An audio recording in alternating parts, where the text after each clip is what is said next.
In this video, we're going to talk about how can I display and interpret relationships between data.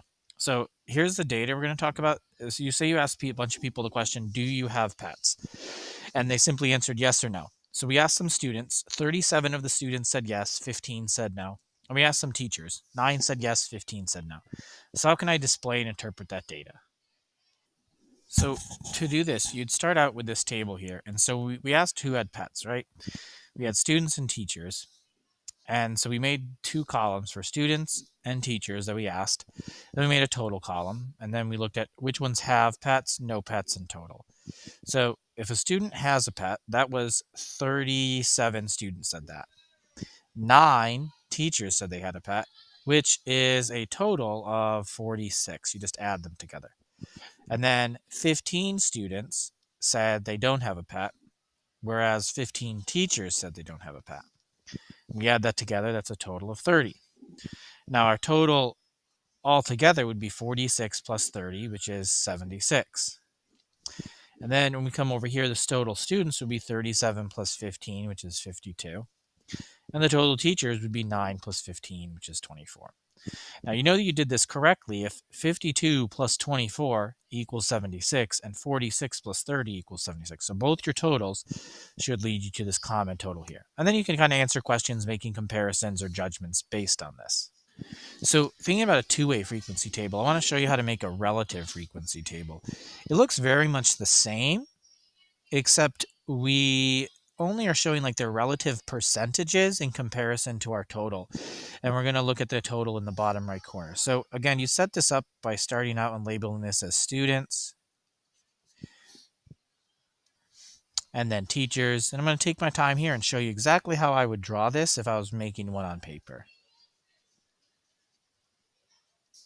And total. Then over here, the responses they had. So we asked students and teachers, we had a total, and the responses were that they either had pets or they have no pets. And then we had total. So the relative frequency table in terms of the initial setup looks exactly the same as the two-way frequency table. The biggest difference is that down here, the total, this bottom right corner is always going to be 100%. And we may need to find, we're going to find that with this data, I had to estimate and kind of round the numbers a little bit because they didn't mathematically add up correctly. So for the first thing you do is you take the original total, which was 76, and you basically divide by 76, and then you multiply by 100. So you divide by 76 and then times 100, and that'll give you your percent. So for students, you had 37 students. So I did 37 divided by 76, multiplied by 100, and I got approximately 49%. For teachers, I got 9 divided by 76, and that was approximately 12%. And 49 plus 12% is 61%. So once I set this up, I knew that down here, to get from 61 to 100, I needed to have 39% split amongst students and teachers. And so this, I needed to go through and do 15 students and 15 teachers. But since it's relative, 15 and 15 should be the same percentage.